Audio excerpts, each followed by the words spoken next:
Carving our way near the top of the Upper Peninsula, we find ourselves in Copper Country Mall. A strange enigma of a mall that raises questions on whether or not it should have been built. But it is a lovely slice of the 80s, and the primary reason I wanted to go to the UP. Come along and I'll show you what I mean.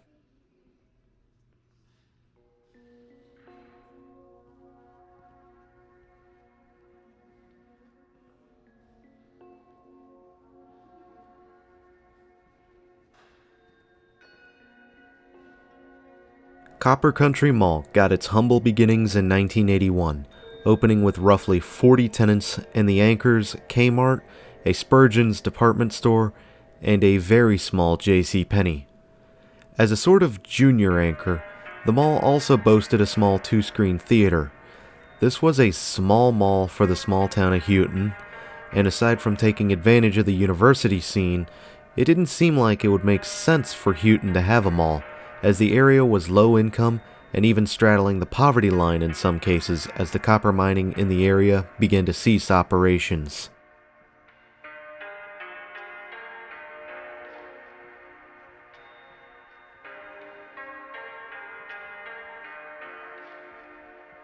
Despite this, however, the mall actually got to enjoy 20 years of success.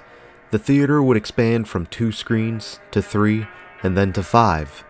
While Spurgeon's would close shop in the 90s, the space would be subletted for smaller tenants like Jo-Ann and Foot Locker. Even City Drug would get replaced by an early Dunham Sports. Despite the turbulence, Copper Country Mall was hanging in there, with OfficeMax signing on as an outparcel by the end of the 90s. Sears? Up here? Nonsense!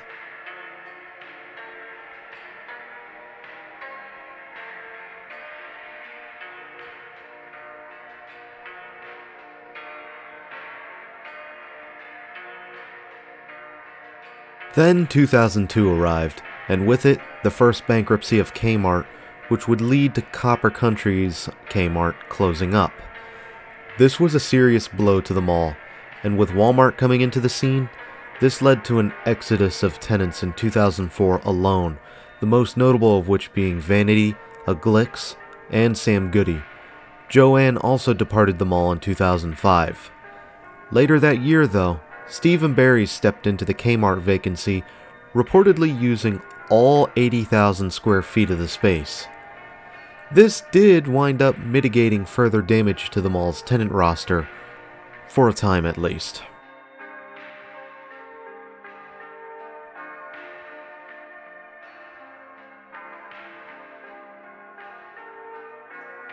To make matters worse on Copper Country, it was facing stiff competition against strip malls better positioned for Houghton, a 24-hour super Walmart, and then butting heads with Westwood Mall, which we have covered in the past. You know it's bad when people are willing to go 60 miles out to another mall. Copper Country Mall began losing stores again, with Steve & Barry's going into liquidation, Maurice's and a bank branch moving away, and the theater closing abruptly. Fast forward to 2017, and JCPenney opted to close all stores in the Upper Peninsula as they too declined.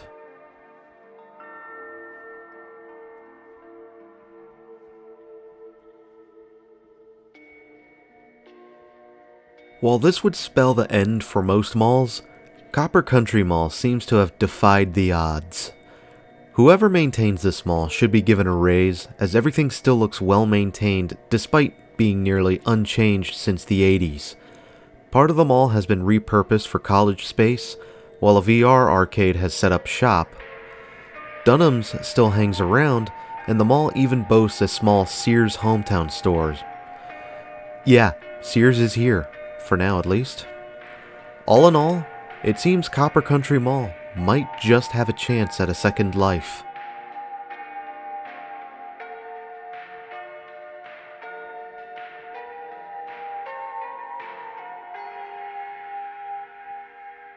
While the more cynical dead maulers would chastise this place for still existing, I am of the belief that small town malls like this command a certain respect. Now, I am biased because I kinda love this mall, I like how weird and quirky it is, and I don't care how dark it may be inside. Now, small town malls like this can go down to the very last tenant before they truly close, and are almost always leasing space. With that University Post and Dunham Sports, and even Sears Hometown, I am quietly rooting for the Copper Country Mall.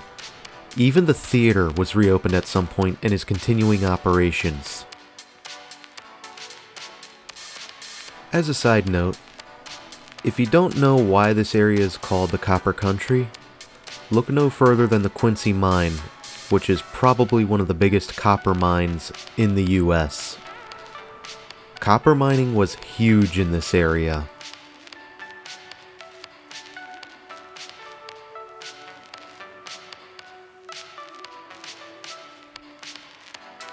I hope you all enjoyed this one.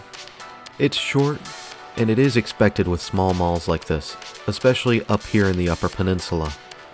But what did you think about the Copper Country Mall? Did you love it? Did you hate it? Do you believe there is a chance at resurrection? What could be done to bring this mall back to its feet? Do share your comments and answers down below. Comment, hit that like button, subscribe if you haven't already.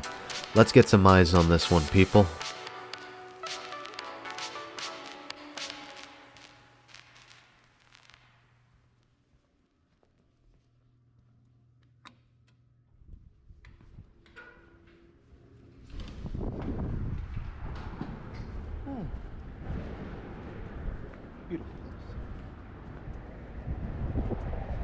Thank you for having me, Houghton.